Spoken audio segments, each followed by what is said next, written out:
Hello বন্ধুরা, আপনারা দেখছেন বিএম নিউজ টিভি। বন্ধুরা, প্রতিদিন রাজনীতিতে ছড়ছে সংঘর্ষ, বাড়ছে টেনশন, পাল্টে যাচ্ছে রাজনীতির রূপরেখা। জানিয়ে দেব আজকের বাছাই করা সেরা আপডেট। প্রথমেই সংবাদ শিরোনাম। তৃণমূল মারছে তৃণমূলকেই, বিরোধী শক্তি শেষ করতে গিয়ে মহা সমস্যায় মমতা। তৃণমূলে যোগ দিচ্ছেন সৌমিত্র খা, স্পষ্ট জবাবে কি বললেন তিনি, জেনে নিন। বাংলা নিয়ে বিজেপির জন্য বড়সড় সুখবর। হঠাৎ এত ভোট বদল, এবার মমতার সঙ্গে দেখা করতে রাজি বিজেপি সাংসদ সৌমিত্র খা। রাজ্যে ব্যাপক সন্ত্রাস, তোলামূলের গুন্ডাদের রাতের ঘুম কেড়ে নিল বিপ্লব দেব। বঙ্গ রাজনীতিতে বিরাট দলবদল, তৃণমূলে ফিরলেন প্রাক্তন বিধায়ক। এতক্ষণ শুনছিলেন সংবাদ শিরোনাম, এখন বিস্তারিত। তার আগে আপনারা কে কোন জেলা থেকে আমাদের এই ভিডিওটি দেখছেন অবশ্যই কমেন্ট করে জানাবেন। আর ভিডিওটি ভালো লাগলে ভিডিওটিতে একটি লাইক দিয়ে চ্যানেলটি সাবস্ক্রাইব করে পাশে থাকা বেল আইকনটি প্রেস করুন, এমনই নিত্য নতুন আপডেট সবার আগে পেতে। তৃণমূল মারছে তৃণমূলকেই, বিরোধী শক্তি শেষ করতে গিয়ে মহা সমস্যায় মমতা। এই রাজ্যের মুখ্যমন্ত্রী সব জায়গায় বিরোধী শূন্য রাজনীতি করতে চান। সামান্য একটি পঞ্চায়েতও যদি বিরোধীদের দখলে থাকে তবে সেটাও ফিরিয়ে নিতে চান। আর এই করতে গিয়ে রাজ্যের সর্বত্র এখন তৃণমূল বনাম তৃণমূলেরই লড়াই শুরু হয়ে গিয়েছে। অনেকে বলছেন যদি বিরোধীরা থাকতো তাহলে হয়তো তৃণমূলের সঙ্গে তৃণমূলের লড়াই হতো না, হতো বিরোধীদের সঙ্গে। আজকে পান্ডুয়াতে ভয়ঙ্কর ঘটনা ঘটেছে, যেখানে তৃণমূলের দুই গোষ্ঠীদ্বন্দ্ব রণক্ষেত্র তুলে ধরেছে গোটা এলাকা জুড়ে। আর এই পরিস্থিতিতে গোটা বিষয়টি নিয়ে শাসক দলকে কড়া ভাষায় আক্রমণ করলেন বিজেপির রাজ্য সভাপতি তথা কেন্দ্রীয় মন্ত্রী সুকান্ত মজুমদার। তৃণমূলে যোগ দিচ্ছেন সৌমিত্র খা, স্পষ্ট জবাবে কি বললেন তিনি, জেনে নিন। ভোটের ফল প্রকাশ হওয়ার পরের থেকে রাজ্য বিজেপির ভূমিকা নিয়ে বারবার বিষ্ণুপুরের সাংসদ সৌমিত্র খা প্রশ্ন তুলছেন।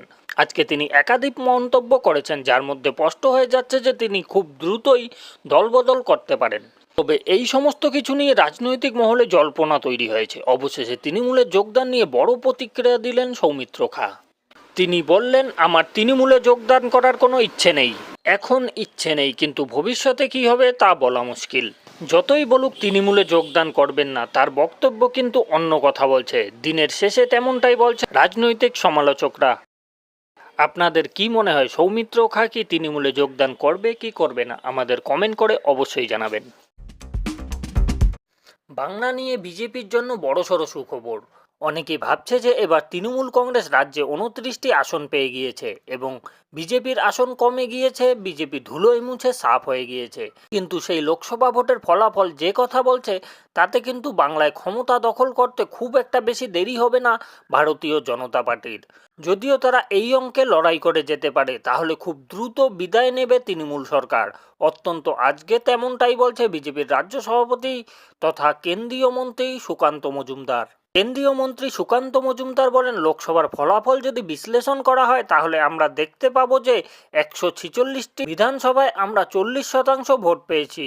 সুতরাং পশ্চিমবঙ্গে ক্ষমতা দখল করতে 147টি আসন লাগে। সেই জায়গায় দাঁড়িয়ে আমরা যদি ভোট শতাংশ আরও 5 থেকে 6% বৃদ্ধি করতে পারি তাহলে কাজ হয়ে যাবে।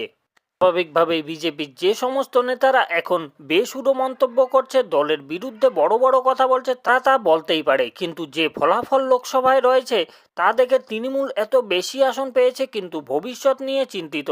সেই কারণেই বিধানসভার জন্য এখন থেকেই জোর দিচ্ছে, কারণ লোকসভা ফলাফল অনেক জায়গাতেই খুব কম মার্জিনে হেরেছে বিজেপি। তাই আগামী দিনে বিধানসভা তৃণমূলকে সরিয়ে বিজেপি ক্ষমতায় আসতে খুব একটা বেশি পরিশ্রম করতে হবে না। স্বাভাবিকভাবে সুকান্ত মজুমদারের এই বক্তব্যের পর প্রচণ্ড উজ্জীবিত গেরুয়া শিবিরের কর্মী সমর্থকরা। আপনাদের কি মনে হয়, বিজেপি কি কোনোদিন বাংলায় ক্ষমতায় আসতে পারবে? আমাদের কমেন্ট করে অবশ্যই জানাবেন। হঠাৎ এত ভোট বদল, এবার মমতার সঙ্গে দেখা করতে রাজি বিজেপি সাংসদ সৌমিত্র খা। তাহলে কি সত্যিই সৌমিত্র খা দলবদল করতে চাচ্ছেন? ভোটের ফলাফল প্রকাশের পরেই একের পর এক বিস্ফোরক মন্তব্য এবং সম্প্রতি এক তৃণমূল নেতার পায়ে হাত দিয়ে প্রণাম করার ব্যাপক জল্পনা সৃষ্টি হয়েছে। আর এবার সংবাদ মাধ্যমের মুখোমুখি হয়ে তিনি মুখ্যমন্ত্রী মমতা বন্দ্যোপাধ্যায়ের সঙ্গে দেখা করতেও রাজি বলে জানিয়ে দিল বিষ্ণুপুরের বিজেপি সাংসদ। সূত্রের খবর, আজ সংবাদ মাধ্যমের মুখোমুখি হয়ে বিস্ফোরক মন্তব্য করেন সৌমিত্র খা। যেখানে তিনি বলেন, উন্নয়নের স্বার্থে আমি মুখ্যমন্ত্রীর সঙ্গে দেখা করতেও রাজি। এখন প্রশ্ন হচ্ছে যে কোনো জনপ্রতিনিধি রাজ্যের প্রশাসনিক প্রধানের সঙ্গে দেখা করতেই পারেন, কিন্তু যে সৌমিত্র খাহা ভোটের ফলাফলের আগের দিন পর্যন্ত রাজ্যের শাসক দলকে খারাপ ভাষায় আক্রমণ করেছেন, এমনকি মুখ্যমন্ত্রী উন্নয়ন করছে না বলেও প্রতি মুহূর্তে দাবি করে এসেছেন, তার গলায় এমন হঠাৎ সুর বদল। তাহলে রাজ্য রাজনীতিতে যে জল্পনা তৈরি হচ্ছে সৌমিত্র খাঁ কি দলবদল করছেন, সেটা কি বাস্তব? কি হবে তা সময় বলবে, কিন্তু যে পরিস্থিতি দেখা যাচ্ছে তাতে সৌমিত্র খাঁয়ের দলবদলের সম্ভাবনা ক্রমশ বেড়েই চলছে বলেই মনে করছেন রাজনৈতিক বিশেষজ্ঞরা। সৌমিত্র খাঁকে নিয়ে আপনাদের মতামত কি বলছে? সৌমিত্র খাঁ কি বিজেপিতেই থাকবে নাকি টিএমসিতে যোগদান করবে? আমাদের কমেন্ট করে আপনাদের মতামত অবশ্যই জানাবেন। রাজ্যে ব্যাপক সন্ত্রাস, তোলামূলের গুন্ডাদের রাতের ঘুম কেড়ে নিল বিপ্লব দেব। রাতের অন্ধকারে দিনের পর দিন সাধারণ মানুষের উপর অত্যাচার করা হচ্ছে দক্ষিণ 24 পরগনা এবং উত্তর 24 পরগনার জেলাগুলিতে। বাসন্তী, কুলতলি থেকে শুরু করে জয়নগরের মতো এলাকায় প্রবল সন্ত্রাস সৃষ্টি হয়েছে। আর এই পরিস্থিতিতে আজ সেই সমস্ত এলাকা পরিদর্শন করার পরে তৃণমূলের গুন্ডাদের উদ্দেশ্যে হুঁশিয়ারি দিলেন বিজেপির প্রতিনিধি দলের সদস্য তথা সাংসদ বিপ্লব দেব। প্রসঙ্গত আজ বাসন্তীতে পৌঁছে বিজেপি কর্মীদের হাহাকার দেখেন প্রতিনিধি দলের সদস্যরা, আর তারপরেই সংবাদ মাধ্যমের মুখোমুখি হয়ে গুন্ডাদের উদ্দেশ্যে হুঁশিয়ারি দেন ত্রিপুরার প্রাক্তন মুখ্যমন্ত্রী তথা বিজেপি সাংসদ বিপ্লব দেব। তিনি বলেন, আমরা এসেছি তো, কোথায় আপনার গুন্ডারা? এবার তাদেরকে পাঠান। রাতের অন্ধকারে কাপুরুষের মতো আসবে কেন? অর্থাৎ বিজেপির প্রতিনিধি দলের সদস্যরা রাজ্যের গেরুয়া শিবির কর্মীদের উপর ব্যাপক অত্যাচার হচ্ছে, তা দেখে আর ঠিকমতো থাকতে পারছেন না। তাই শেষ পর্যন্ত এই গুন্ডারাজের বিরুদ্ধে সোচ্চার হয়ে তৃণমূলের গুন্ডাদের দেখে নেওয়ার জন্য তারাও যে প্রস্তুত তা স্পষ্ট করে দিলেন বিপ্লব দেব। যার ফলে তৃণমূল দিনভর মতব্বরি করলেও বিজেপির নেতার এই মন্তব্যে কিছুটা হলেও গুটিয়ে রয়েছে বলে মনে করছেন রাজনৈতিক সমালোচকরা। আপনাদের কি মনে হচ্ছে? তৃণমূলের লোকেরা কি গুন্ডাগিরি করছে নাকি বিজেপির লোকেরা গুন্ডাগিরি করছে? আমাদের কমেন্ট করে অবশ্যই জানান। বঙ্গ রাজনীতিতে বিরাট দলবদল, তৃণমূলে ফিরলেন প্রাক্তন বিধায়ক।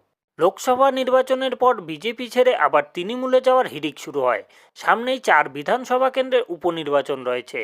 তার আগে আবার বঙ্গ রাজনীতিতে আবার একটি বড় দলবদলের সাক্ষী থাকলো।